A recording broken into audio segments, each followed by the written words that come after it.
Alors Christophe Boucher, être souvent là au moment où il faut, c'est ce qui peut résumer votre carrière, c'est votre côté peut-être journaliste ou bien homme d'affaires?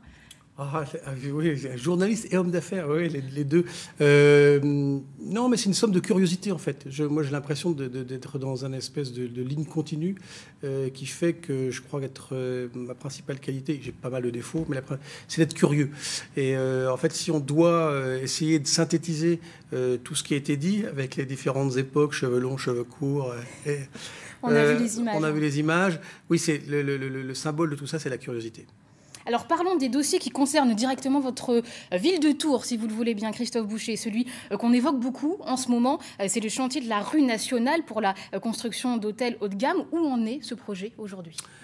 Je ne vais pas vous le dire ce soir, j'en suis désolé, parce qu'on a conseil municipal mercredi et que j'aimerais bien réserver, je l'avais dit à tout le monde, qu'avant la fin du premier trimestre, je pourrais dire. Est-ce que le promoteur Eiffage a bien été mis de côté ou il va-t-il y avoir un nouveau promoteur ? Non, il n'a pas été mis de côté. Le sujet, mais je vous en dirai pas plus ce soir, je suis désolé, mais le Eiffage n'a pas été mis de côté. Il y a une réflexion qui s'est engagée, il y a des travaux qui doivent commencer.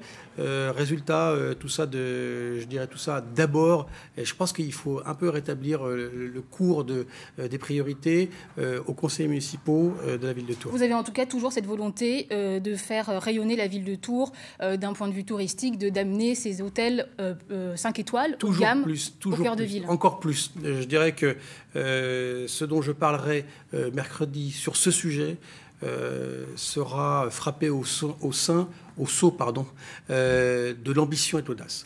Alors, autre sujet important à Tours, c'est la construction d'une deuxième ligne de tramway. On en parle beaucoup. La question principale, évidemment, c'est le futur tracé de cette ligne. Par le boulevard Royer, par le boulevard Béranger. Il semble en tout cas qu'un passage par le boulevard Béranger soit aujourd'hui l'option retenue, favorite en tout cas.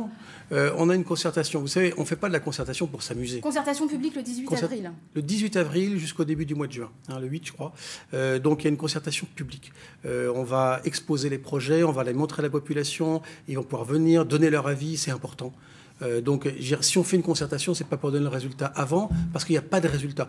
Alors, moi, je suis comme vous. Je lis la presse, je lis les avis de chacun.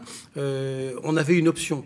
Bon, on l'a donnée, puisque sur le tracé principal qui a été proposé, il y a une ligne qui passe par le boulevard Béranger et une option par le boulevard Jean Royer.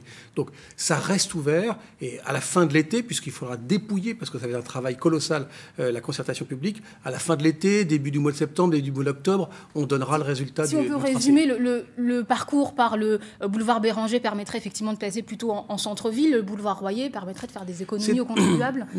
Non, alors il ne faut pas le voir comme ça. C'est deux options qui sont complètement différentes pour des problèmes de mobilité, de transport, pour les problèmes d'esthétique, pour les problèmes de la ville. Donc voilà, évidemment, les deux, malheureusement, j'allais dire malheureusement, mais heureusement aussi, je ne sais pas comment on voit les choses, les deux options ont des inconvénients importants. Et des avantages importants. Donc voilà, je pense que on appelle les Tourangeaux à regarder cela de près. J'espère qu'ils seront nombreux à venir nous voir pour effectivement donner leur choix. Ce qui est certain, c'est que cette ligne reliera La Riche à Chambray-les-Tours, les deux hôpitaux. Du côté de Saint-Pierre-des-Corps, Marie-France Beaufils aurait elle aussi voulu qu'un tramway passe par sa ville pour relier les deux gares, logiquement. On a appris que Philippe Briand aurait évoqué une troisième ligne de tramway au niveau de la métropole. Qu'est-ce que vous en pensez ? Je vais même vous dire qu'il y a une troisième ligne et une quatrième ligne, puisque quand on dessine la deuxième, il faut commencer à dessiner la troisième. Donc on y a déjà pensé, et Marie-France Beaufils a raison, il faut aussi une ligne qui aille à Saint-Pierre-des-Corps.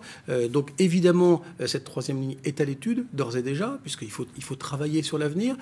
Il faut travailler... Alors, elle n'est pas simple, cette troisième ligne, parce qu'elle doit relier Saint-Pierre-des-Corps et là où la population est la plus dense, mais aussi la gare. Et évidemment, c'est des choix qui vont être aussi extrêmement compliqués à faire, de la liaison entre la gare de Saint-Pierre-des-Corps et celle de Tours, et puis les grands ensembles de la ville de Saint-Pierre-des-Corps. Alors Emmanuel Macron était il y a 2 semaines chez vous, en Touraine, à Tours. Vous avez dîné avec lui. Selon nos confrères du Figaro, vous aurez même dîné à l'Élysée. Déjeuner, oui. Alors, à l'Élysée à la fin du mois de février, avec d'autres élus de droite, du centre, qui auraient la même vision, en tout cas une vision commune avec le chef de l'État. Est-ce qu'aujourd'hui, vous, Christophe Boucher, vous êtes Macron compatible ? Alors, c'est pas moi de le définir, ça. Moi, j'ai été élu avec une majorité de la droite et du centre. Et avec mes collègues conseillers municipaux de Tours, on est ferme là-dessus, c'est qu'on a été élu sur cette majorité-là, et on respectera le choix des électeurs. C'est-à-dire qu'il ne s'agit pas d'aller se balader d'un bout à l'autre du spectre politique. Donc, on respectera le choix de ces électeurs, et nous sommes une majorité de la droite et du centre.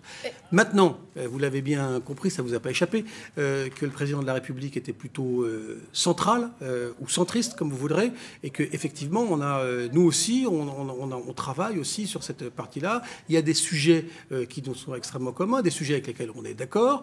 Donc évidemment, les gens essayent d'étiqueter tous les maires, celui d'Orléans, celui d'Angers, celui de Tours. Donc, Olivier Carré qui aurait été aussi à ce dîner à l'Élysée. À ce déjeuner. Je vous confirme qu'il était là, qui sont macro-compatibles. Ça ne veut pas dire nécessairement qui sont fusionnés. Ça veut dire que la tâche, ce que a dit le président de la République, c'est que la tâche que vous avez engagée dans vos majorités, qui sont souvent larges et qui sont parfois, et comme c'est le cas de Tours, qui sont solides. Nous, partout où ça se passe bien, où les gens travaillent dans un esprit finalement de collaboration, au sens noble du terme, avec l'État, avec le gouvernement, et il n'y a pas de raison de vouloir à tout prix, à tout moment, changer les équipes. Dernière question, en un mot, Christophe Boucher, vous serez candidat à la mairie de Tours en 2020 ? Ah oui. Je le serai. C'est bien noté, vous serez candidat. Merci beaucoup Christophe Boucher d'avoir été notre invité ce soir dans le 19-20.